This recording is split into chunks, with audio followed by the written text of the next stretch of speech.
ಹಾಡ್ಲಳ್ಳಿ ನಾಗರಾಜ್ ಅವರು ಯಾರ ಗಮನಕ್ಕೂ ಬರಲಿಲ್ಲ ನೋಡಿ. ಎಲೆಮರೆ ಕಾಯ್ತಾರ ಅವ್ರು ಎಷ್ಟರ ಮಟ್ಟಿಗೆ ಬರಹವನ್ನು ಮಾಡ್ತಾ ಸರ್ಕಾರಿ ನೌಕರಿಗೂ ಕೂಡ ಲೋಪ ಆಗದಂತೆ, ಅನ್ಯಾಯ ಆಗದಂತೆ ಕೆಲಸ ಮಾಡಿ ನಿವೃತ್ತರಾಗಿದ್ದಾರೆ. ಇವತ್ತಿಗೂ ಕೂಡ ಒಬ್ಬ ದಲಿತ, ಒಬ್ಬ ಹಿಂದುಳಿದವರು, ಒಬ್ಬ ಅಲ್ಪಸಂಖ್ಯಾತ ಸಾಹಿತ್ಯ ಪರಿಷತ್ತಿನ ಅಧ್ಯಕ್ಷ ಆಗೋಕ್ಕಾಗಿಲ್ಲ. ಪ್ರತಿ ವರ್ಷ ಮೊನ್ನೆ ಕೂಡ ರಾಜ್ಯೋತ್ಸವ ನವೆಂಬರ್ 1ನೇ ತಾರೀಕು 69ನೇ ವರ್ಷ ಅನ್ನೋ ಕಾರಣಕ್ಕೆ 69 ಜನರಿಗೆ ಕೊಟ್ಟು. ಹಾಡ್ಲಳ್ಳಿಯವ್ರು ಕಾಣಲಿವ ನಿಮಗೆ? ಆದರೆ ಹಾಡ್ಲಳ್ಳಿಯವರು ಬದುಕಿರುವಾಗ ಅವ್ರ ಮಗ ಚಲಂ ಹಾಡ್ಲಳ್ಳಿ ಮತ್ತು ಅವರ ಮಿತ್ರರು ಸೇರಿಕೊಂಡು ಮಾಡಿದ್ದಿದೆಯಲ್ಲ, ಇದೊಂದು ಈ ನಾಡಲ್ಲಿ ಹೊಸ ಮಾದರಿಯನ್ನು ಹಾಕ್ಕೊಟ್ಟವ್ರೆ ಅಂತ ನಾನು ಮಾತನ್ನು ಹೇಳ್ತೀನಿ. ನಾಡಿನ ಪ್ರಸಿದ್ಧ ಕಥೆಗಾರ, ಕಾದಂಬರಿಕಾರ ಹಾಗೂ ನನ್ನ ಪ್ರೀತಿಯ ಗೆಳೆಯ ಹಾಡ್ಲಳ್ಳಿ ನಾಗರಾಜ್ ಅವರ ಅಭಿನಂದನಾ ಕಾರ್ಯಕ್ರಮದಲ್ಲಿ ಉದ್ಘಾಟನೆ ಮಾಡಿ ಮಾತನಾಡಿದ ಕನ್ನಡ ಅಭಿವೃದ್ಧಿ ಪ್ರಾಧಿಕಾರದ ಅಧ್ಯಕ್ಷರಾದ ಡಾಕ್ಟರ್ ಪುರುಷೋತ್ತಮ ಬಿಳಿಮಲೆ ಅವರೇ, ಹಾಗೆ ಹಾಡ್ಲಳ್ಳಿ ನಾಗರಾಜ್ ಅವರ ಕೃತಿಗಳನ್ನು, ಪ್ರಬಂಧಗಳನ್ನು ಕುರಿತು ಭಾಳ ವಿಶಿಷ್ಟವಾಗಿ ಮಾತಾಡಿದಂಥ ಬೇಲೂರು ರಘುನಂದನ್ ಅವರೇ, ವೇದಿಕೆಯಲ್ಲಿರುವಂಥ ಗೆಳೆಯರಾದ ಪತ್ರಕರ್ತ ಗೆಳೆಯರಾದ ಶಿವಾನಂದ ತಗಡೂರವರೇ, ಹಾಗೆ ನನ್ನ ಕಿರಿಯ ಮಿತ್ರ ಧರ್ಮರಾಜ ಖಡ್ಗ ಅವರೇ, ವೇದಿಕೆಯಲ್ಲಿರುವ ಇನ್ನಿತರ ಗಣ್ಯರೇ, ಸಭಾಂಗಣಕ್ಕೆ ಭಾಳ ಆಕರ್ಷಣೆಯನ್ನು ತಂದುಕೊಟ್ಟಿರುವ ಪ್ರೀತಿಯ ಬಂಧುಗಳೇ, ಹಾಡ್ಲಳ್ಳಿ ನಾಗರಾಜ್ ಅವರು ಮತ್ತು ನನ್ನ ಸಂಬಂಧ ಸುಮಾರು 45 ವರ್ಷಗಳದ್ದು. ನಾನು ಪತ್ರಿಕೆಗಳನ್ನು ಮಾಡ್ತಿದ್ದಾಗ ಅವರ ಸ್ನೇಹ ಶುರುವಾಯಿತು. ಹಾಗೆ ಒಂದು ಸಂದರ್ಭದಲ್ಲಿ ಪತ್ರಿಕೆಗೆ ಒಂದು ಧಾರಾವಾಹಿಯನ್ನು ಹಾಕಬೇಕು, ನಿಮ್ಮ ಕಾದಂಬರಿಯನ್ನು ಕೊಡಿ ಎಂದೆ. ಆಗ ಅವರಲ್ಲಿ ಅಪ್ರಕಟಿತ ಕಾದಂಬರಿ ಅವರಲ್ಲಿ ಇರಲಿಲ್ಲ ಆ ಸಂದರ್ಭದಲ್ಲಿ. ಆದರೆ ಬರಿತೀನಿ, ಬರೆದು ಕಳಿಸ್ತೀನಿ ಅಂತ ಅಂದರು. ಖಾಲಿ 2-3 ವಾರದಲ್ಲಿ ಒಂದು ಕಾದಂಬರಿಯನ್ನು, ಕಿರು ಕಾದಂಬರಿಯನ್ನು ಬರೆದು ಕಳಿಸಿದ್ರು. ಅದರ ಹೆಸರು ಕೋಕಿಲ ಅಂತ. ಆ ಕೋಕಿಲ ನಮ್ಮಲ್ಲಿ ಧಾರಾವಾಹಿ ಪ್ರಕಟ ಆಯಿತು ಮಾರ್ದನಿ ವಾರಪತ್ರಿಕೆಯಲ್ಲಿ. ಅದೆಷ್ಟರ ಮಟ್ಟಿಗೆ ಜನಪ್ರಿಯ ಆಯಿತು ಅಂದರೆ, ಓದುಗರು ಅವತ್ತು ಪತ್ರಿಕೆಗಳಲ್ಲಿ ಧಾರಾವಾಹಿಗಳನ್ನು ಭಾಳ ಪ್ರೀತಿ ಅಭಿಮಾನದಿಂದ ಓದ್ತಾಯಿದ್ರು. ನಿಮಗೆ ಬರೀ ವಾರಪತ್ರಿಕೆ ಅಷ್ಟೇ ಅಲ್ಲ, ದಿನಪತ್ರಿಕೆಗಳಲ್ಲೂ ಕೂಡ ಧಾರಾವಾಹಿಗಳು ಪ್ರಕಟ ಆಗ್ತಿದ್ದವು. ಶಿವಾನಂದ್ ಅವರೇ, ನಿಮಗೆ ಕನ್ನಡಪ್ರಭದಲ್ಲಿ ದಿನಪತ್ರಿಕೆಯಲ್ಲಿ ದಿನವಹಿ ಧಾರಾವಾಹಿಗಳು ಪ್ರಕಟ ಆಗ್ತಿದ್ದವು. ಧಾರಾವಾಹಿ ಅಂತ ಈಗ ಸೀರಿಯಲ್ಗಳು ಬರ್ತಾವಲ್ಲ ಟಿ ವಿಯಲ್ಲಿ, ಈಗ ಬರ್ತಿರೋ ಹೆಸರು ಅವತ್ತಿನ ಕಾಲಕ್ಕೆ ಪತ್ರಿಕೆಗಳಲ್ಲಿ ಕಾದಂಬರಿಗಳು ದಿನವಹಿ ಪ್ರಕಟ ಆಗ್ತಿದ್ದವು. ದಿನವಹಿ ಓದುಗರಿದ್ದರು, ಅವತ್ತು ಓದುಗರಿದ್ದರು. ಆ ಕೋಕಿಲ ಕಾದಂಬರಿಗೆ ಎಷ್ಟರ ಮಟ್ಟಿಗೆ ಪ್ರತಿಕ್ರಿಯೆ ಬಂತು ಅಂದರೆ, ನಿಮಗೆ ಇವಾಗೆಲ್ಲ ಫೋನು ಅಲ್ಲಿ ಇಲ್ಲಿ ವಾಟ್ಸಪ್ಪು ಹಾಯ್ ಬಾಯ್ನಲ್ಲಿ ಹೇಳ್ಬಿಡ್ತಾರೆ. ಆದರೆ ಪತ್ರ ಬರೆದು ಪತ್ರಗಳ ಮೂಲಕ ನನಗೆ ಹೇಗೆ ಇಷ್ಟ ಆಯಿತು, ಯಾಕೆ ಇಷ್ಟ ಆಯಿತು, ಮತ್ತು ಅಲ್ಲಿಯ ಪಾತ್ರಗಳೇನು, ಕಥಾವಸ್ತು ಏನು, ಈ ಥರದಲ್ಲಿ ಸುಮಾರು ಪತ್ರಗಳು ಬಂದು ಆ ಪತ್ರಗಳನ್ನು 2 ವಾರ ಪ್ರಕಟ ಮಾಡಿದ್ದೆ. ನಾನು 2 ವಾರ ಪ್ರಕಟ ಮಾಡಿದ್ದೆ. ಬಹುಶಃ ಅದು ನಾಗರಾಜ್ ಅವ್ರಿಗೆ ಇವತ್ತಿಗೂ ಕೂಡ ನೆನಪಿದೆ. ಅದೊಂದು ಸಂಭ್ರಮದ ಕಾಲ. ಪತ್ರಿಕೆಯಲ್ಲಿ ಒಂದು ಕತೆ ಪ್ರಕಟ ಆಗೋದು, ಒಂದು ಕಾದಂಬರಿ ಪ್ರಕಟ ಆಗೋದು, ಅದಕ್ಕೆ ಪ್ರತಿಕ್ರಿಯೆಗಳು ಬರೋದು. ಇವತ್ತಿನ ಕಾಲ ಹೇಗಿದೆ ಅಂದರೆ, ನಿಮಗೆ ಧಾರಾವಾಹಿಗಳನ್ನು ವಾರಪತ್ರಿಕೆಗಳು ಕೂಡ ಪ್ರಕಟ ಮಾಡಲ್ಲ, ಮಾಸಪತ್ರಿಕೆಗಳು ಕೂಡ ಬಿಟ್ಬಿಡ್ತಾ ಇದ್ದಾವೆ. ಆ ಸ್ಥಿತಿ, ಆ ಕೆಟ್ಟ ಸ್ಥಿತಿ ನಿರ್ಮಾಣ ಆಗಿದೆ. ಮತ್ತು ಎಲ್ಲ ಕನ್ನಡದ ಎಲ್ಲ ಕೃತಿಗಳ ವಿಮರ್ಶೆ ಕೂಡ ಆಗುತ್ತಾ? ಬಿಲ್ಕುಲ್ ಆಗಲ್ಲ. ಬೇಕಾದವರ ಕೃತಿಗಳನ್ನು ವಿಮರ್ಶೆ ಮಾಡ್ತಾರೆ. ವಿಮರ್ಶೆ ಮಾಡೋದಕ್ಕೆ ಒಂದು ತಂಡ ಇದೆ. ಮತ್ತು ಪತ್ರಿಕೆಗಳು ಕೂಡ ಅವ್ರಿಗಿಷ್ಟವಾದ ಕೃತಿಗಳನ್ನು ಅವ್ರಿಗಿಷ್ಟವಾದ ವಿಮರ್ಶಕರಿಗೆ ಕಳಿಸಿ ಆ ವಿಮರ್ಶೆಯನ್ನು ತರಿಸ್ಕೊಂಡು ಪ್ರಕಟ ಮಾಡಿ ಲೇಖಕರನ್ನು ಸೃಷ್ಟಿ ಮಾಡ್ತಾರೆ, ಲೇಖಕರನ್ನು ಜನಪ್ರಿಯಗೊಳಿಸ್ತಾರೆ, ಲೇಖಕರನ್ನು ಪ್ರಸಿದ್ಧಿಗೊಳಿಸ್ತಾರೆ. ಆದರೆ ನಮ್ಮ ಗೆಳೆಯ ಹಾಡ್ಲಳ್ಳಿ ನಾಗರಾಜ್ ಅವರನ್ನು ಯಾವ ಪತ್ರಿಕೆಗಳು ಅವರನ್ನು ಪ್ರಸಿದ್ಧಿಗೊಳಿಸಲಿಲ್ಲ, ಜನಪ್ರಿಯಗೊಳಿಸಲಿಲ್ಲ. ಒಂದು ಕೃತಿಗಾದರೂ ವಿಮರ್ಶೆ ಮಾಡಿದಾರ ಕೇಳಿ. 1974 ಅವರ ಮೊದಲ ಕಥಾ ಸಂಕಲನ ದೇವರ ಬೆಟ್ಟ ಬಿಡುಗಡೆ ಆಗುತ್ತೆ, ಪ್ರಕಟ ಆಗುತ್ತೆ. ಅಂದರೆ ಇಲ್ಲಿಗೆ 50 ವರ್ಷಗಳ ಸುದೀರ್ಘ ಕಾಲದಲ್ಲಿ ಅವರು ಬರಿತಾ ಹೋಗ್ತಿದ್ದಾರೆ. ಸುಮಾರು 20 ಕೃತಿಗಳು, ಕಾದಂಬರಿಗಳು, ಕಥಾ ಸಂಕಲನಗಳು ಪ್ರಕಟ ಆಗಿವೆ. ಬಡ ದೊಡ್ಡ ಪ್ರಸಿದ್ಧ ಕಾದಂಬರಿಕಾರರು ಬರೆದಿರೋ ಕಾದಂಬರಿಗಳ ಸಂಖ್ಯೆ ಎಷ್ಟಿದೆ ಗೊತ್ತಾ? 25 ದಾಟಿಲ್ಲ. ಭಾಳ ಪ್ರಸಿದ್ಧರು. ಅವ್ರಿಗೆ ರಾಷ್ಟ್ರಮಟ್ಟದ ಪ್ರಶಸ್ತಿಗಳು ಬಂದವೆ. ಮತ್ತು ಅವರ ಪ್ರತಿ ಕೃತಿ ಬಿಡುಗಡೆ ಆದಾಗ ತುದಿಗಾಲಲ್ಲಿ ನಿಂತಿರ್ತಾರೆ ಪತ್ರಿಕೆಗಳು, ವಿಮರ್ಶಕರು ವಿಮರ್ಶೆ ಮಾಡಲಿಕ್ಕೆ. ಮತ್ತು ಅವರನ್ನು ಜನಪ್ರಿಯಗೊಳಿಸ್ತಾರೆ, ಅವರು ಮಾರುಕಟ್ಟೆಯನ್ನು ವಿಸ್ತರಣೆ ಮಾಡ್ತಾರೆ. ಅಂದರೆ ಕನ್ನಡ ಸಾಹಿತ್ಯ ಲೋಕದಲ್ಲಿ ಮತ್ತು ಪತ್ರಿಕಾ ಲೋಕದಲ್ಲಿರುವ ಅತ್ಯಂತ ಕೆಟ್ಟ ರಾಜಕೀಯ ಇದು. ಹಾಡ್ಲಳ್ಳಿ ನಾಗರಾಜ್ ಅವರು ಯಾರ ಗಮನಕ್ಕೂ ಬರಲಿಲ್ಲ ನೋಡಿ. ಎಲೆಮರೆ ಕಾಯ್ತಾರ ಅವ್ರು ಎಷ್ಟರ ಮಟ್ಟಿಗೆ ಬರಹವನ್ನು ಮಾಡ್ತಾ ಸರ್ಕಾರಿ ನೌಕರಿಗೂ ಕೂಡ ಲೋಪ ಆಗದಂತೆ, ಅನ್ಯಾಯ ಆಗದಂತೆ ಕೆಲಸ ಮಾಡಿ ನಿವೃತ್ತರಾಗಿದ್ದಾರೆ.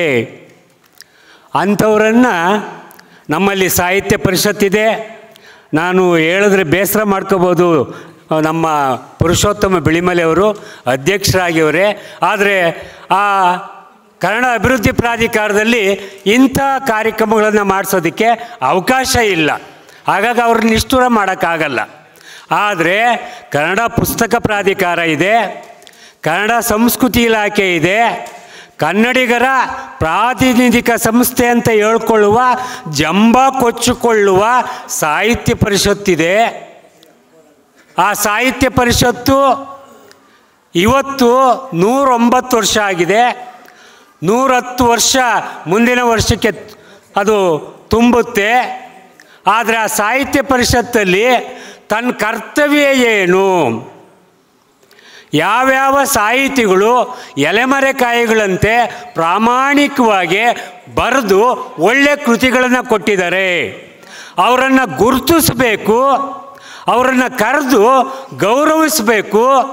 ಅವ್ರಿಗೆ 2000 ದತ್ತಿ ಪ್ರಶಸ್ತಿಗಳಿದ್ದಾವೆ. ಸಾಹಿತ್ಯ ಪರಿಷತ್ತಲ್ಲಿ 2000 ದತ್ತಿ ಪ್ರಶಸ್ತಿಗಳು. ಸಾಹಿತ್ಯ ಪರಿಷತ್ನವ್ರು ಖರ್ಚು ಮಾಡೋದಲ್ಲ, ಜನರೇ ಅಭಿಮಾನವಂತರೇ ಅಲ್ಲಿ ನಿಧಿಯನ್ನಿಟ್ಟವ್ರೆ, ದೇಣಿಗೆಯನ್ನಿಟ್ಟಿದ್ದಾರೆ.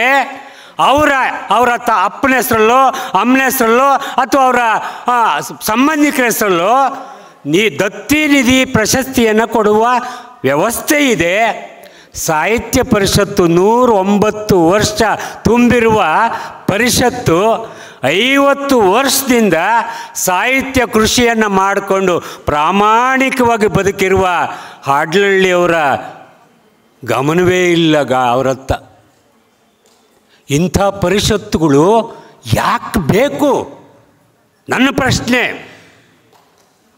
ಕೃಷ್ಣರಾಜ ಒಡೆಯರು ಸಾಮಾಜಿಕ ಅಧಿಕಾರ, ಸಾಮಾಜಿಕ ನ್ಯಾಯದ ಅಧಿಕಾರ ಅವರು ಸ್ಥಾಪನೆ ಮಾಡಿದ ಪರಿಷತ್ತದು. ಅವರು 1915 ಸ್ಥಾಪನೆ ಮಾಡಿದ್ದು. ಬರೀ ಬರ್ಕೊಂಡು ಓದ್ಕೊಂಡು ಕಾಲ ಕಳ್ಕೊಂಡು ಹೋಗಿ ಅಂತ ಸ್ಥಾಪನೆ ಮಾಡಿದ್ದಲ್ಲ. ಈ ರಾಜ್ಯದಲ್ಲಿ ಪ್ರತಿ ಸಮುದಾಯಗಳಿಗೆ ಸಾಮಾಜಿಕ ನ್ಯಾಯ ಕೊಡಿಸ್ಬೇಕು. ಮತ್ತು ಪ್ರತಿ ಸಮುದಾಯ ಬರೆಯುವ ಕೃತಿಗಳಿಗೆ ನೀವು ಕರೆದು ಗೌರವಿಸಬೇಕು, ಪ್ರಶಸ್ತಿಗಳನ್ನ ಕೊಡಬೇಕು ಅನ್ನುವ ದೊಡ್ಡ ಆಶಯವನ್ನು ಹೊತ್ಕೊಂಡು ಆ ಪರಿಷತ್ತನ್ನು ಪ್ರಾರಂಭ ಮಾಡಿದ್ದು. ಸಾಹಿತ್ಯ ಪರಿಷತ್ತನ್ನು ಕೃಷ್ಣರಾಜ ಒಡೆಯರ್ ಅಂಥ ಒಡೆಯರ್ರ ಆಶಯಕ್ಕೆ ಕಲ್ಲು ಹಾಕಿದ್ದಾರೆ, ಮಣ್ಣು ಪಾಲು ಮಾಡಿದ್ದಾರೆ. ಹಾಗಾಗಿ ನನಗೆ ಭಾಳ ನೋವಿದೆ. ಈ ನೋವಿನ ಕಾರಣಕ್ಕೇ 1979ರಲ್ಲಿ ಈ ಸಾಹಿತ್ಯ ಪರಿಷತ್ತಿನ ವಿರುದ್ಧ ದೊಡ್ಡ ಬಂಡಾಯ ಹೇಳ್ತು.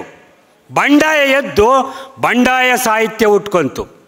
ಆಮೇಲೆ ದಲಿತ ಸಾಹಿತ್ಯ ಹುಟ್ಕೊಂತು. ಅದಕ್ಕೊಂದು ದೊಡ್ಡ ಕಾರಣ ಇದೆ. ಧರ್ಮಸ್ಥಳದಲ್ಲಿ ಅವತ್ತು ಏನು ಸಮ್ಮೇಳನ ಮಾಡ್ತಾಯಿದ್ರೋ ಅವತ್ತು ಕೇಳ್ಕೊಂಡ್ರು ಜನಸಾಮಾನ್ಯರು. ಕುವೆಂಪು ಗುರುತಿಸಿದ ಜನಸಾಮಾನ್ಯರಿಗೆ ಕುವೆಂಪು ಏನಂತ ಕರೆದ್ರು? ಶ್ರೀಸಾಮಾನ್ಯ ಕನ್ನಡಿಗರು. ಶ್ರೀ ಅಂತ ಸಂಬೋಧನೆ ಮಾಡಿ ಅವ್ರಿಗೆ ಗೌರವ ಕೊಟ್ಟರು ಕುವೆಂಪು. ಇಂಥವರನ್ನು ನೀವು ಗುರುತಿಸಬೇಕು. ಮೊದಲು ಭಾಳ ಪ್ರಬುದ್ಧರನ್ನು, ದೊಡ್ಡವ್ರನ್ನ, ಭಾಳ ಮೇಧಾವಿಗಳನ್ನು ಗುರುತಿಸೋದಲ್ಲ, ಶ್ರೀಸಾಮಾನ್ಯ ಕನ್ನಡಿಗರನ್ನು ಗುರುತಿಸಬೇಕು. ನಿಮಗೆ ಶ್ರೀಸಾಮಾನ್ಯ ಕನ್ನಡಿಗರು ಇಲ್ಲೇ ನೀವೆಷ್ಟು ಜನ ಇದ್ದೀರಾ? ಸಾಹಿತ್ಯ ಪರಿಷತ್ತಿನ ಸದಸ್ಯರಾಗಕ್ಕಾಗಿದೆಯಾ? 7 ಕೋಟಿ ಕನ್ನಡಿಗರ ಸಂಖ್ಯೆಯಲ್ಲಿ ಸಾಹಿತ್ಯ ಪರಿಷತ್ತು 109 ವರ್ಷ ತುಂಬಿರುವ ಸಂದರ್ಭದಲ್ಲಿ ಅದರ ಸದಸ್ಯರ ಸಂಖ್ಯೆ ಎಷ್ಟಿದೆ ಗೊತ್ತಾ? ಸದಸ್ಯರ ಸಂಖ್ಯೆ ನಾನು ಅಭಿನಂದನಾ ಭಾಷಣ ಮಾಡುವ ಸಂದರ್ಭದಲ್ಲಿ ಸ್ವಲ್ಪ ಇಂಥ ವಿಚಾರ ಹೇಳಲೇಬೇಕಾಗಿದೆ. 109 ವರ್ಷದಲ್ಲಿ ಸದಸ್ಯರ ಸಂಖ್ಯೆ ಖಾಲಿ 4.5 ಲಕ್ಷ ಕಣ್ರಿ. ಖಾಲಿ ಯಾರಿಗೆ ನಾಚಿಕೆ ಆಗಬೇಕು? ಪರಿಷತ್ತನ್ನು ಇದುವರೆಗೂ ಅಧ್ಯಕ್ಷರಾಗಿ ಆಳ್ತಾ ಬಂದ್ರಲ್ಲ ಅವ್ರಿಗೆ ನಾಚಿಕೆ ಆಗಬೇಕು, ಅಥವಾ ಶ್ರೀಸಾಮಾನ್ಯ ಕನ್ನಡಿಗರಿಗೆ ನಾಚಿಕೆ ಆಗಬೇಕು? ಆಗಲಿವ ನಿಮ್ಮ ಕೈಲಿ? ಭಾಳ ನೋವಾಗುತ್ತೆ. ಇವತ್ತಿಗೂ ಕೂಡ ಒಬ್ಬ ದಲಿತ, ಒಬ್ಬ ಹಿಂದುಳಿದವರು, ಒಬ್ಬ ಅಲ್ಪಸಂಖ್ಯಾತ ಸಾಹಿತ್ಯ ಪರಿಷತ್ತಿನ ಅಧ್ಯಕ್ಷ ಆಗೋಕ್ಕಾಗಿಲ್ಲ. ನಾಚಿಕೆ ಆಗಲ್ವಾ? ಖಾಲಿ 2-3 ಜಾತಿಗಳಷ್ಟೇ ಪರಿಷತ್ತಿನ ಅಧ್ಯಕ್ಷರಾಗಿರೋದು ಇದುವರೆಗೂ. ಆ ಜಾತಿಗಳು ಬಿಟ್ಟು ಬೇರೆಯವರು ಆಗಕ್ಕೆ ಸಾಧ್ಯ ಇಲ್ಲ.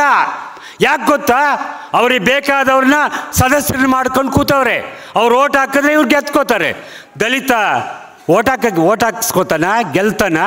ಅಲ್ಪಸಂಖ್ಯಾತ, ಹಿಂದುಳಿದ ವರ್ಗವರು, ಮಹಿಳೆ ಗೆಲ್ಲಕ್ಕಾಗಿಲ್ಲ. ದಯಾವರೇ, ಮಹಿಳೆ ಗೆಲ್ಲಕ್ಕಾಗಿಲ್ಲ, ಅಧ್ಯಕ್ಷ ಆಗೋಕ್ಕಾಗಿಲ್ಲ. ಇಂಥ ಕೆಟ್ಟ ಸ್ಥಿತಿಯಲ್ಲಿ ಇದ್ದೀವಿ ನಾವು. ಬರೀ ಅಷ್ಟೇ ಅಲ್ಲ, ಸಾಹಿತ್ಯ ಪರಿಷತ್ ಅಷ್ಟೇ ಅಲ್ಲ, ಕನ್ನಡ ಸಂಸ್ಕೃತಿ ಇಲಾಖೆ ಅಂತ ಒಂದು ಭಾಳ ನಿಷ್ಕ್ರಿಯ ಇಲಾಖೆ ಇದೆ ಕಣ್ರಿ. ನಿಷ್ಕ್ರಿಯ ಇಲಾಖೆ ರಾಜ್ಯೋತ್ಸವ ಪ್ರಶಸ್ತಿ ಕೊಡುತ್ತೆ ಪ್ರತಿ ವರ್ಷ. ಮೊನ್ನೆ ಕೂಡ ರಾಜ್ಯೋತ್ಸವ ನವೆಂಬರ್ 1ನೇ ತಾರೀಕು 69ನೇ ವರ್ಷ ಅನ್ನೋ ಕಾರಣಕ್ಕೆ 69 ಜನರಿಗೆ ಕೊಟ್ಟು. ಹಾಟ್ಲಳ್ಳಿ ಅವ್ರು ಕಾಣಲಿವ ನಿಮಗೆ? ಅರ್ಜಿ ಕರೀತಾರೆ. ಲೇಖಕರು, ಸಾಧಕರು ಅರ್ಜಿ ಕೊಡಬೇಕು ಇವ್ರಿಗೆ. ನಮಗೆ ರಾಜ್ಯೋತ್ಸವ ಪ್ರಶಸ್ತಿಯನ್ನು ಕೊಡಿ, ಅರ್ಜಿ ಕೊಡಬೇಕು. ನಾನು ಕಳೆದ ಬಾರಿ ರಾಜ್ಯೋತ್ಸವ ಪ್ರಶಸ್ತಿ ನಮ್ಮ ಬಿಳಿಮಲೆಯವರು ಇದ್ದರು, ಆ ಪ್ರಶಸ್ತಿ ಆಯ್ಕೆ ಸಮಿತಿಯಲ್ಲಿ ಇದ್ದು ನಾವೆಲ್ಲ ಕೇಳಿ ಹೇಳೋದು, ಅರ್ಜಿ ಕರಿಬೇಡ್ರಿ, ಅದು ಸಾಧಕರಿಗೆ ಮಾಡುವ ಅವಮಾನ. ನೀವೇ ಗುರುಸ್ರಿ. ಜಿಲ್ಲೆಗಳಲ್ಲಿ ಸಾಧಕರಿದ್ದಾರೆ, ಜಿಲ್ಲೆಗಳಲ್ಲಿ ನಿಮ್ಮ ಇಲಾಖೆ ಇದೆ, ಆ ಜಿಲ್ಲೆಗಳಲ್ಲಿ ಸಾಧಕರನ್ನು ಗುರುಸೋಕ್ಕೆ ನಿಮ್ಮ ಕೈಯಲ್ಲಿ ಆಗಲ್ಲ ಅಂದರೆ ನೀವು ಭಾಳ ನಿಷ್ಕ್ರಿಯ ಅಧಿಕಾರಿಗಳು ಅಂತಲೇ ಹೇಳ್ದು. ಈ ಸರಿನೂ ಕೂಡ ಅರ್ಜಿನೇ ಕರೆಸ್ಕೊಂಡ್ರು. ಹಾಡ್ಲಳ್ಳಿಯವ್ರು ಕಾಣಲಿಲ್ಲ. ಅವ್ರ ಮುಂದೆ ಖಾಲಿ 5-10 ಕೃತಿಗಳನ್ನು ಬರೆದವರೆಲ್ಲ ರಾಜ್ಯೋತ್ಸವ ಪ್ರಶಸ್ತಿ ತಗೊಂಡವರೇ. ಈ ಥರದ ಈ ಪಟ್ಟಿ ಕೊಟ್ಟರೆ ನಿಮಗೆ ಏನು ಆಗ್ಬೋದು ಹೇಳಿ? ಏನಾಗ್ಬೋದು? ಹಾಗಾಗಿ ಒಬ್ಬ ಮಲೆನಾಡಿನಲ್ಲಿ, ಆ ಮಲೆನಾಡಿನ ಪರಿಸರದಲ್ಲಿ ನಮ್ಮ ರಘುನಂದನ್ ಭಾಳ ಅದ್ರ ಬಗ್ಗೆ ವಿವರಣೆಯನ್ನು ಕೊಟ್ಟರು, ವಿಮರ್ಶೆ ಕೂಡ ಮಾಡಿದ್ರು. ಅಲ್ಲಿ ಎಲೆಮರೆಕಾಯಿ ಥರ ಭಾಳ ದುಡ್ಕೊಂಡು ಯಾವ ಆಸೆ ಆಮಿಷ ಸ್ವಾರ್ಥ ಏನೂ ಇಲ್ದಲೆ ಕೃತಿಗಳನ್ನು ಬರೆದು ಕೊಟ್ರಲ್ಲ, ನಿಮಗೆ ನಾವೆಲ್ಲರೂ ಏನು ಕೊಟ್ಟಿದ್ದೀವಿ ಅವ್ರಿಗೆ? ನೋಡಿ, ಇವತ್ತಿಗೂ ಕೂಡ ಅವ್ರಿಗೆ ಅಭಿನಂದನೆ ಮಾಡೋದಕ್ಕೆ ಸಾಹಿತ್ಯ ಪರಿಷತ್ತು ಬರಲಿಲ್ಲ, ಕನ್ನಡ ಸಂಸ್ಕೃತಿ ಇಲಾಖೆ ಬರಲಿಲ್ಲ, ಕನ್ನಡ ಪುಸ್ತಕ ಪ್ರಾಧಿಕಾರ ಬರಲಿಲ್ಲ, ಅನೇಕ ಕನ್ನಡದ ಹೆಸರಿನ ಸಂಘ ಸಂಸ್ಥೆಗಳವೆ ಬೆಂಗಳೂರಲ್ಲೇ, ರಾಜಧಾನಿಯಲ್ಲೇ. ಯಾವಕ್ಕೂ ಆಗಲಿವಲ್ರಿ, ನೋವಾಗುತ್ತೆ. ಇವತ್ತು ಅಭಿನಂದನಾ ಕಾರ್ಯಕ್ರಮ ಮಾಡ್ತಿರೋರು ಯಾರು ಹೇಳಿ? ಅದು ಅವ್ರ ಮಗ ಚಲಂ, ಒಬ್ಬ ಕತೆಗಾರ, ಒಬ್ಬ ಕ್ರಿಯಾಶೀಲ ಕತೆಗಾರ, ಕ್ರಿಯಾಶೀಲ ಪತ್ರಕರ್ತ. ಅವ್ರ ಜೊತೆ ಕೈ ಜೋಡಿಸಿರುವಂಥ ನಮ್ಮ ಒಂದೇ ಮಾತರಂನ ಅಧ್ಯಕ್ಷ ಗೆಳೆಯ ಧರ್ಮರಾಜ ಕಡಗ, ಮತ್ತು ಈ ಒಬ್ಬ ಕತೆಗಾರ್ತಿ. ಅವರು ಹಾಸನ ಜಿಲ್ಲೆಯವರಲ್ಲ, ಇಲ್ಲಿಯವರು, ನಮ್ಮ ಜಿಲ್ಲೆಯವರು, ತುಮಕೂರು ನಮ್ಮ ಜಿಲ್ಲೆಯವರು, ದಯಾ ಗಂಗನಘಟ್ಟ ಅವರು, ಮತ್ತು ಒಬ್ಬ ಕವಿ ಮಿತ್ರ ಸವಿರಾಜು, ಇಂಥವರು ಕೈ ಜೋಡಿಸಿರೋದು. ಇಂಥ ಗೆಳೆಯರು ಬೆಂಗಳೂರು ರಾಜಧಾನಿಗೆ ಕರ್ಕೊಬಂದು ನಮ್ಮ ಲೇಖಕ ದೊರೆಯನ್ನು ನಾವು ಈ ಥರದ ಒಂದು ಸಿಂಹಾಸನದ ಕುರ್ಚಿಯಲ್ಲಿ ಕೂರಿಸಿ ಸನ್ಮಾನ ಮಾಡಬೇಕು, ಅಭಿನಂದನೆ ಮಾಡಬೇಕು ಅಂತ ಪಣ ತೊಟ್ಟು ಮಾಡಿದ್ದಾರೆ. ನೀವು ಭಾಳ ಕಾರ್ಯಕ್ರಮಗಳು ನಾನು ನೋಡಿದ್ದೀನಿ. ಈ ಥರದ ಸಿಂಹಾಸನದ ಕುರ್ಚಿ ಹಾಕೋದು ಯಾರಿಗೆ ಗೊತ್ತಾ? ಕಾವಿ ತೊಟ್ಟವರಲ್ಲ, ಕಾವಿ ತೊಟ್ಟು ಬರ್ತಾರಲ್ಲ ಅವರು. ಅವ್ರ ಕತೆಗಳು ಏನೇನೋ ಇರ್ತವೆ, ಮಾಡಬಾರ್ದೆಲ್ಲ ಮಾಡಿರ್ತಾರೆ, ಯಾರ್ಯಾರಿಗೋ ಮೋಸ ಮಾಡಿರ್ತಾರೆ, ಮತ್ತು ಯಾರ್ಯಾರಿಗೋ ಮಾಡಬಾರ್ದೇ ಮಾಡಿದ್ರು. ಜೈಲಲ್ಲಿ ಇಲ್ವಾ? ಬೇಕಾದಷ್ಟು ಜನ ಜೈಲಲ್ಲಿ ಅವರೇ. ಅಂಥವ್ರಿಗೆ ಹಾಕ್ತಾರೆ ಸಿಂಹಾಸನದ ಕುರ್ಚಿಯನ್ನು. ಆದರೆ ಇವತ್ತು ಯಾರೊಬ್ಬರಿಗೂ ವಂಚನೆ ಮಾಡದ, ಮನಸ್ಸಿನಲ್ಲಿ ಸಣ್ಣ ಕ್ಲೇಶವೂ ಇಲ್ಲದ, ಮತ್ತು ಯಾವ ಸ್ವಾರ್ಥವೂ ಇಟ್ಕೊಳ್ದಲೆ ನಿರಂತರವಾಗಿ ಬರ್ಕೊಂಡು ಬಂದಂಥ, ಮತ್ತು ಯಾವ ಪ್ರಶಸ್ತಿಗೂ ಕೂಡ ಅರ್ಜಿ ಹಾಕಿಕೊಳ್ಳದ, ಅದು ಸ್ವಾಭಿಮಾನಕ್ಕೆ ಭಂಗ, ಅವಮಾನ ಅಂತಲೇ ತೀರ್ಮಾನ ಮಾಡಿಕೊಂಡಂಥ ಒಬ್ಬ ಸಜ್ಜನಿಕೆ ಅನ್ನೋ ಪದವನ್ನು ನಮ್ಮ ಬಿಳಿಮಲೆಯವರು ಹೇಳಿದ್ರು. ಅದ್ರ ಜೊತೆಗೆ ಇನ್ನೊಂದು ಪದವನ್ನು ಬಳಸ್ತೀನಿ ಬಿಳಿಮಲೆ ಸರ್, ಹಿಂಜರಿಕೆ ಕೂಡ ಇದೆ ಅವ್ರಿಗೆ. ಹಿಂಜರಿಕೆ ಯಾರಿಗೆ ಸ್ವಾಭಿಮಾನ ಮತ್ತು ಭಾಳ ಬಿಗುಮಾನ ಇರ್ತದೋ ಅಂಥವ್ರಿಗೆ ಹಿಂಜರಿಕೆ ಕೂಡ ಇರುತ್ತೆ. ಸಜ್ಜನಿಕೆ ಭಾಳ ದೊಡ್ಡ ಗುಣ, ಭಾಳ ದೊಡ್ಡ ಗುಣ. ನಿಮಗೆ ಹಿಂಜರಿಕೆ ಕೂಡ ಅದು ದೊಡ್ಡ ಗುಣ. ಸುಮ್ಮನೆ ಮ್ಯಾಲೆ ಬಿದ್ದೋಗೋದಿದೆಯಲ್ಲ, ಯಾರನ್ನು ಹೋಗಿ ಕೇಳೋದು, ಇಂಥದ್ದು ಬೇಕು ಅಂತ ಬೇಡ್ಕೊಳ್ಳೋದು, ಅಂಗ್ಲಾಚೋದು, ಅದು ಕೊಡ್ರಿ ಇದು ಕೊಡ್ರಿ ಅಂತ ಕೇಳೋದು, ಅಂಥದ್ದು ಕೂಡ ಭಾಳ ಕೆಟ್ಟ ಗುಣ. ಅಂಥದ್ದು ಯಾವುದೂ ಮಾಡ್ದಲೇ ತನ್ನ ಪಾಡಿ ತಾನು ಹಿಂಜರಿಕೆ ಸ್ವಭಾವವನ್ನು ಇಟ್ಕೊಳ್ಳೋದಿದೆಯಲ್ಲ, ಅದು ಎಲ್ಲರಿಗೂ ಬರಲ್ಲ. ಹಾಗಾಗಿ ಇಂಥ ಒಬ್ಬ ಸಜ್ಜನಿಕೆಯ ಗೆಳೆಯರನ್ನು ಬೆಂಗಳೂರಿಗೆ ಕರ್ಕೊಬಂದು ರಾಜಧಾನಿಯಲ್ಲಿ ಅಭಿನಂದನೆ ಮಾಡ್ತಿರುವ ಈ ಎಲ್ಲ ಪ್ರಿಯ ಮಿತ್ರರಿಗೆ ನಿಜಕ್ಕೂ ನನಗೆ ಭಾಳ ಹೆಮ್ಮೆ ಆಗುತ್ತೆ. ಮತ್ತು ಇಂಥ ಮಕ್ಕಳು ಎಲ್ಲ ಅಪ್ಪಂದಿರಿಗೆ ಸಿಕ್ಕಲ್ಲ, ಅಪ್ಪ ಅಮ್ಮಂದಿರಿಗೆ. ಇದು ಭಾಳ ಇವತ್ತಿನ ಕಾಲಘಟ್ಟಕ್ಕೆ ಚಲಂ ಅಂತ, ಜೊತೆಗೆ ನಮ್ಮ ಕಡಗ ಅಂತ, ಇಂಥ ಮಕ್ಕಳು ಎಲ್ಲ ಅಪ್ಪಂದಿರಿಗೆ ಸಿಕ್ಕಲ್ಲ. ಇವತ್ತು ಅಪ್ಪ ಅಮ್ಮನನ್ನು ಸ್ವಲ್ಪ ವಯಸ್ಸಾಯಿತು, ಹೆಂಡ್ತಿ ಪಕ್ಕಕ್ಕೆ ಬಂದವಳೆ, ಒಂದೆರಡು ಮಕ್ಕಳಾದೋ ಅಂದ ತಕ್ಷಣ ಈ ಮುದಿಗೂಬೆಗಳು ನಮ್ಮ ಜೊತೆಗೆ ಹಾಕಿರಬೇಕು. ಈ ಮುದಿಗೂಬೆಗಳನ್ನು ಭಾಳ ನಾಜೂಕಾಗಿ ನಯವಾಗಿ ಎಲ್ಲೋ ಅನಾಥಾಶ್ರಮಕ್ಕೆ ಬಿಟ್ಟು ತಿಂಗಳಿಗಿಷ್ಟು ಕೊಟ್ಟರಾಯ್ತು, ಕೊಡ್ದಿದ್ರಾಯ್ತು. ಮೊದಲು ಕೊಟ್ಟರಾಯ್ತು, ಆಮೇಲೆ ಬಿಟ್ಟರಾಯ್ತು. ನಿಮಗೆ ಒಂದು ಕತೆ ನೆನಪು ಬರುತ್ತೆ, ಸಮಯ ಸ್ವಲ್ಪ ಜಾಸ್ತಿ ತಗೊಂಡ್ರೂ ಬೇಸರ ಮಾಡ್ಕೋಬೇಡಿ. ಒಬ್ಬ ತಾಯಿಯನ್ನು ಮಗ ತೀರ್ಮಾನ ಮಾಡ್ಕೋತಾನೆ, ಹೆಂಡ್ತಿ ಬಲವಂತ ಮಾಡಿರ್ತಾಳೆ, ಇಲ್ಲ ಎಲ್ಲಾದರೂ ಕರ್ಕೊಂಡೋಗಿ ಅನಾಥಾಶ್ರಮ ಎಲ್ಲರೂ ಬಿಟ್ಬಿಟ್ಟು ಬಂದ್ಬಿಡ್ರಿ ಅಂತ ಅಂದಿರ್ತಾರೆ. ಹೆಂಗೆ ಬಿಡೋದು, ಹಂಗೆ ಹಿಂಗೆ ಎಂದ ಪಾಪ ಗೋಗರಿತಾನೆ ಹೆಂಡ್ತಿ ಹತ್ರ. ಇಲ್ಲ, ಪಟ್ಟಾಕ್ತಾಳೆ. ಪಟ್ಟು ಹಾಕಿದಾಗ ಒಂದು ತೀರ್ಮಾನ ಮಾಡ್ಕೋತಾನೆ, ವಿಧಿ ಇಲ್ಲ, ಇನ್ನು ಹೆಂಡತಿ ಜೊತೆಲೂ ಬಾಳೋಕ್ಕಾಗಲ್ಲ, ಇಲ್ಲ ಅಪ್ಪ ಅಮ್ಮನ ಜೊತೆಲೂ ಬಾಳೋಕ್ಕಾಗಲ್ಲ, ತಾಯಿ ಒಬ್ಬಳೇ ಇದ್ದಾಳೆ. ಕಡೆಗೆ ಅಮ್ಮ ನಿನ್ನ ಎಲ್ಲೋ ಒಂದು ಕಡೆ ನಾನು ಭಾಳ ಒಂದು ದೊಡ್ಡ ದೇವಸ್ಥಾನಕ್ಕೆ ಕರ್ಕೊಂಡು ಹೋಗ್ತೀನಿ, ಕಾಡಲ್ಲಿದೆ ಮಧ್ಯದಲ್ಲಿ, ಕಾಡಿನ ಮಧ್ಯದಲ್ಲಿ, ನಿನಗೆ ದರ್ಶನ ಮಾಡಿಸ್ಕೊಬರ್ಬೇಕು ಅಮ್ಮ, ನೀನು ಬಾ. ಎಲ್ಲಪ್ಪ ನನಗೆ ನಡೆಯೋಕ್ಕಾಗಲ್ಲ, ಏನಿಲ್ಲ, ನಾನು ನಿನ್ನ ಬುಟ್ಟಿಯಲ್ಲಿ ಕೂರಿಸ್ಕೊಂಡು ತೊಟ್ಲಲ್ಲಿ ಕೂರಿಸ್ಕೊಂಡು ನಾನು ತಲೆ ಮೇಲೆ ಹೊತ್ಕೊಂಡು ಹೋಗ್ತೀನವ್ವ ಅಂತ. ಅವಳಿಗೆ ಭಾಳ ಭಾವುಕಳಾಗ್ಬಿಡ್ತಾಳೆ. ಆದಾಗ ಕರ್ಕೊಂಡು ಹೋಗ್ತಾ ಇರ್ತಾನೆ ಕಾಡಲ್ಲಿ, ಹೋಗ್ತಿರ್ತಾನೆ ಕಾಡು ಮಧ್ಯೆ ಎಲ್ಲ ಆಗೋಗ್ಬಿಡ್ತೈತೆ. ಅಲ್ಲೊಂದು ಮರ ಸಿಗ್ತೈತೆ. ಮರ ಸಿಕ್ಕಿದಾಗ ಅಲ್ಲಿ ಸ್ವಲ್ಪ ಇಳಿಸಪ್ಪ, ತುಂಬ ದೂರದಿಂದ ನಾನು ಎತ್ಕೊಬಂದಿದ್ಯಾ, ನಿನಗೆ ನೋವಾಗಿರುತ್ತೆ ಇಳಿಸಪ್ಪ ಅಂತೇಳಿ ಇಳಿಸ್ತಾನೆ. ಆಮೇಲೆ ಮಗ, ನನಗೆ ಗೊತ್ತಪ್ಪ, ನೀನು ನನ್ನನ್ನು ಕಾಡಿನ ಮಧ್ಯದಲ್ಲಿ ಬಿಟ್ಟು ಹೋಗಬೇಕು ಅಂತಲೇ ನಾನು ಕರ್ಕೊಬಂದಿದ್ಯಾ, ಹಾಗಾಗಿ ನೀನು ಹೋಗಪ್ಪ ವಾಪಸ್ಸು ಅಂತೇಳಿ. ಯಾಕವ್ವ, ಯಾರು ಹೇಳಿದ್ದಿದ್ದು? ಕೇಳಿಸ್ಕೊಂಡಿರ್ತಾಳೆ ತಾಯಿ. ಹೆಂಡತಿ ಸೊಸೆ ಹೇಳುವ ಮಾತನ್ನು, ಇವ್ರ ವಾಗ್ವಾದವನ್ನು ಕೇಳಿಸ್ಕೊಂಡಿರ್ತಾಳೆ. ಕಡೆಗೆ ನನಗೆ ನೀನು ಬಿಟ್ಟೋಗೋಕ್ಕೆ ಕಷ್ಟ, ಈ ಕಾಡು ಮಧ್ಯೆ ಬಂದ್ಬಿಟ್ಟಿದ್ದೀನಿ, ನಾನು ವಾಪಸ್ ಹೋಗೋಕ್ಕೆ ದಾರಿ ನನಗೂ ಗೊತ್ತಾಗ್ತಾ ಇಲ್ಲ ಅಂತೇಳಿ.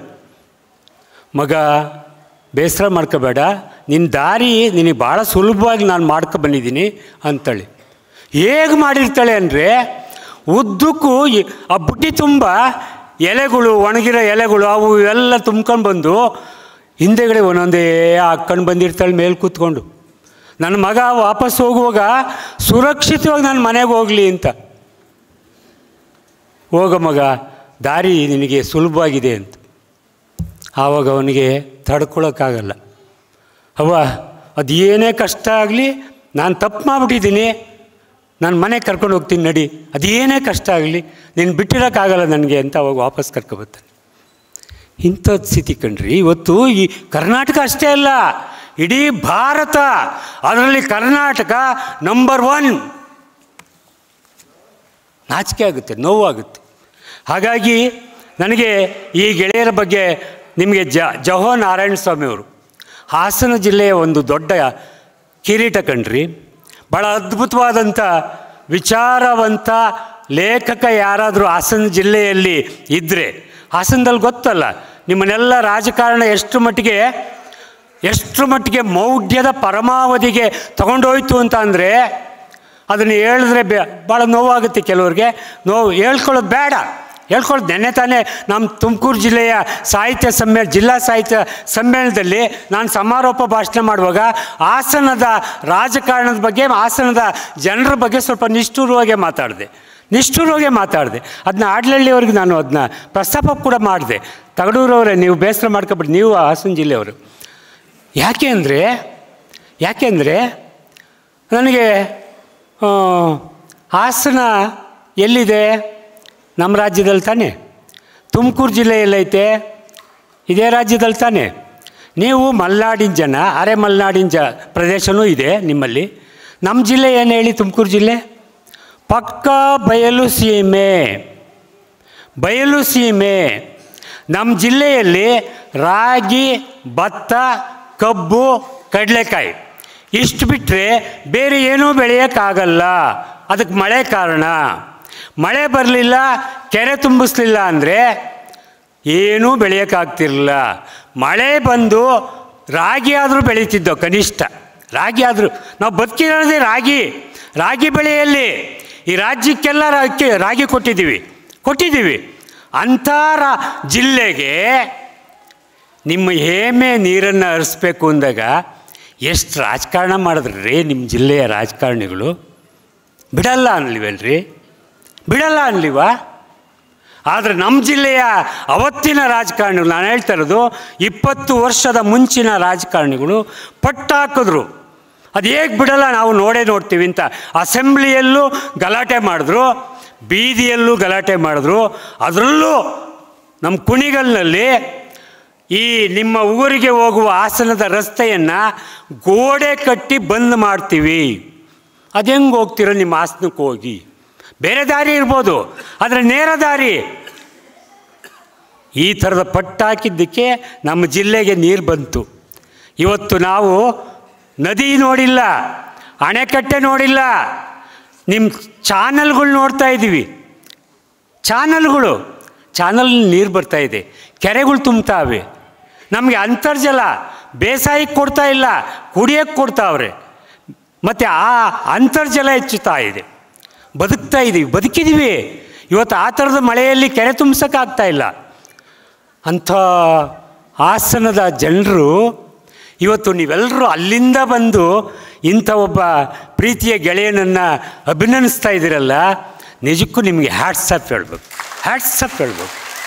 ಮತ್ತು ಇವರು ಒಂದು ವೇಳೆ ನಾನು ಜವಾಹರನಾರಾಯಣ ಸ್ವಾಮಿಯವ್ರ ವಿಚಾರ ಹೇಳಕ್ಕೆ ಹೋಗಿ ಅಲ್ಲಿಗೋದೆ. ನಮ್ಮ ಹಾಡ್ಲಳ್ಳಿಯವರು NCC ಕಚೇರಿಯಲ್ಲಿ ನೌಕರಿ ಅಲ್ದಲೇ ಈ ಯೂನಿವರ್ಸಿಟಿಯಲ್ಲಿ ಲೆಕ್ಚರರೋ ಪ್ರೊಫೆಸರೋ ಆಗಿದ್ದರೆ ಇವತ್ತಿಗೆ ಅವರು ರಾಜ್ಯೋತ್ಸವ ಪ್ರಶಸ್ತಿನೂ ಬರ್ತಿತ್ತು ಅವ್ರಿಗೆ. ಬೇಕಾದ್ರೆ ತೀರಾ ಅಂದರೆ ನೃಪತುಂಗ ಪ್ರಶಸ್ತಿಯನ್ನು ತಗೋಬೋದಾಗಿತ್ತು.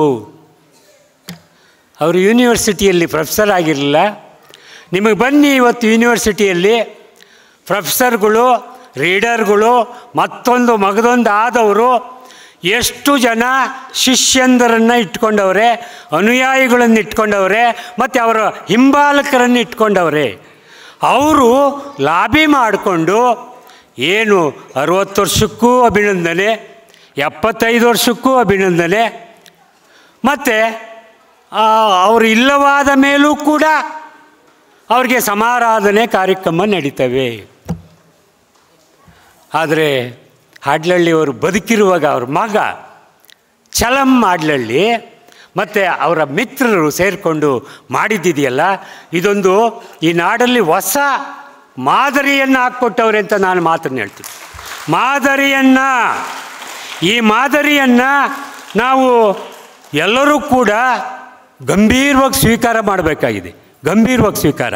ಹಾಗಾಗಿ ನನಗೆ ಅಭಿನಂದನಾ ನುಡಿಗಿಂತ ಹೆಚ್ಚಾಗಿ ಈ ನುಡಿ ಹೇಳಿದ್ದೀನಿ. ಯಾಕೆ ಅಂದರೆ ನಮ್ಮ ಬಿಳಿಮಲೆಯವರು ಅಭಿನಂದನಾ ನುಡಿಯಷ್ಟೇ ಮಾತುಗಳನ್ನು ಹೇಳ್ಬಿಟ್ಟಿದ್ರು. ಅದನ್ನೇ ನಾನು ರಿಪೀಟ್ ಮಾಡಿದ್ರೆ ಮತ್ತೆ ಕೃತಿಗಳ ಬಗ್ಗೆ ಮತ್ತೊಂದು ಮಗದೊಂದು ಹೇಳ್ತಾ ಹೋಗೋದಿದೆಯಲ್ಲ, ಅಂಥ ವಿಚಾರ ಬೇಡ ಅಂಥೇಳಿ ಇದೆಲ್ಲವನ್ನೂ ನಾನು ಪ್ರಸ್ತಾಪ ಮಾಡಿ, ಕನ್ನಡ ನಾಡು ಇವತ್ತು ಸುಂದರವಾಗಿಲ್ಲ, ಸಂಭ್ರಮ ಪಡುವ ರೀತಿಯಲ್ಲಿಲ್ಲ, ಮತ್ತು ಸಮೃದ್ಧವಾಗಿಲ್ಲ. ಯಾರ್ಯಾರು ಸಮೃದ್ಧವಾಗಿದ್ದಾರೆ ಅಂದರೆ ರಾಜಕಾರಣಿಗಳು, ಅವರ ಹಿಂಬಾಲಕರು, ಮತ್ತು ಶಿಕ್ಷಣ ಸಂಸ್ಥೆಗಳಿರೋರು, ಮಠಗಳು ಸಮೃದ್ಧವಾಗವೆ. ಕರ್ನಾಟಕದ ಮಠಗಳಲ್ಲಿ ಎಲ್ಲೋ ಬೆರಳೆಣಿಕೆಯಷ್ಟು ಬಡ ಮಠಗಳವೆ ಹೊರತು ಉಳಿದ ಎಲ್ಲ ಮಠಗಳು ಸಾವಿರಾರು ಕೋಟಿ ಸಂಪತ್ತುಳ್ಳ ಮಠಗಳು. ಮತ್ತು ರಾಜಕಾರಣಿಗಳಿಗಿಂತ ಹೆಚ್ಚು ಕೆಟ್ಟ ರಾಜಕಾರಣ ಮಾಡೋದ್ರೊಳಗೆ ಆ ಮಠಾಧೀಶರು ಭಾಳ ಪ್ರಸಿದ್ಧರಾಗಿದ್ದಾರೆ. ಅವರ ಅಪ್ಪಣೆ ಇಲ್ಲದೆ ಯಾವ ಮುಖ್ಯಮಂತ್ರಿ, ಯಾವ ಉಪಮುಖ್ಯಮಂತ್ರಿ, ಯಾವ ಪ್ರಧಾನಿ ಮತ್ತು ಯಾವ ಸಂಸದ, ಶಾಸಕ, ಮಂತ್ರಿ ಒಂದು ಹೆಜ್ಜೆ ಮುಂದೆ ಇಡಲ್ಲ. ಅವರ ಗುಲಾಮಗಿರಿ ಇವತ್ತು ಕರ್ನಾಟಕದ ರಾಜಕಾರಣ. ಇಂಥ ಕೆಟ್ಟ ರಾಜಕಾರಣ ಮತ್ತು ಕೆಟ್ಟ ವ್ಯವಸ್ಥೆಯನ್ನು ನಮ್ಮ ಜನ, ಅದರಲ್ಲೂ ಸ್ವಾಭಿಮಾನಿ ಜಿಲ್ಲೆಯಾದ ಹಾಸನದ ನೀವು ಧಿಕ್ಕರಿಸಿ ನಿಲ್ಲಬೇಕಾಗಿದೆ. ನಾವಂತೂ ಬೆಂಗಳೂರಲ್ಲಿ ಸುಮಾರು ವರ್ಷ ಈ ಥರದ ಈ ವಿರುದ್ಧ ದಿಕ್ಕಿನ ಚಳುವಳಿಯನ್ನು ಮಾಡಿ ಎಲ್ಲ ಕಷ್ಟ ನಷ್ಟವನ್ನು ಅನುಭವಿಸಿದ್ದೀವಿ. ಆದರೂ ಎದೆಗುಂದಿಲ್ಲ, ಯಾರನ್ನು ಓಲೈಸೋಕ್ಕೋಗಿಲ್ಲ, ಯಾರನ್ನು ಅವ್ರಿಗೆ ಜುಲ್ಮೆ ಮಾಡೋಕ್ಕೋಗಿಲ್ಲ. ಹಾಗಾಗಿ ದಯಮಾಡಿ ಕರ್ನಾಟಕದ ಜನ ಇಂತೆಲ್ಲ ಸ್ವಾಭಿಮಾನವನ್ನು ತುಂಬಿಕೊಂಡ್ರೆ ಈ ದುಷ್ಟರೆಲ್ಲ ಬುದ್ಧಿ ಕಲಿತಾರೆ. ಮತ್ತು ಇಂಥ ಸಾಹಿತ್ಯ ಪರಿಷತ್ತು, ಕನ್ನಡ ಸಂಸ್ಕೃತಿ ಇಲಾಖೆ, ಮತ್ತೊಂದು ಮಗದೊಂದು ಇವೆಲ್ಲ ತಿದ್ದುಕೊಳ್ತವೆ. ತಿದ್ದುಕೊಳ್ಳಿಲ್ಲ ಅಂದರೆ, ನೀವು ಎಚ್ಚರ ವಹಿಸಲಿಲ್ಲ ಅಂದರೆ ಹಾಡ್ಲಳ್ಳಿಯವರು ಹೀಗೇ ಇರ್ತಾರೆ, ನಾವು ಹೀಗೇ ಇರಬೇಕಾಗುತ್ತೆ. ಅವ್ರಿಗೆ 100 ವರ್ಷ ತುಂಬಿದ್ರೆ ನೀವು ಮತ್ತೆ ಇಲ್ಲಿಗೆ ಬಂದು ಅವ್ರನ್ನ ಅಭಿನಂದಿಸಬೇಕಾಗುತ್ತೆ. ಬರಬೇಕಾದಂಥ ಕಷ್ಟ ತಗೋಬೇಕಾಗುತ್ತೆ ಅನ್ನೋ ಮಾತನ್ನು ಹೇಳಿ ನನ್ನ ಮಾತುಗಳು ಮುಗಿಸ್ತೀನಿ. ನಮಸ್ಕಾರ.